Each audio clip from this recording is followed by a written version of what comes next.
Hi everyone, talking about today's video, I already made a video on this topic earlier where one of my subscribers commented that there are multiple PCI devices under device manager.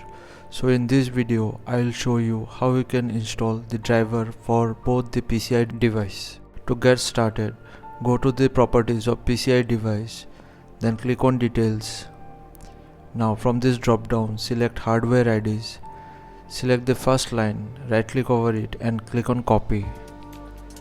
Now go to your browser and paste it and hit enter. From the search results, go to the website of driver pack. Scroll down a bit and click on this link to download the driver. Once the driver is downloaded, right click over the file and extract the contents of the file.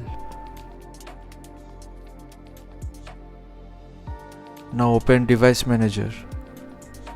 Right click over PCI device and click on Update Driver. Click on Browse My Computer.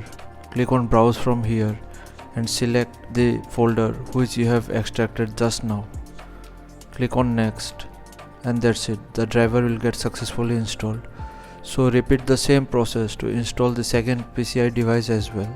So thanks for watching. Please feel free to subscribe and support the channel if this helped. Thank you.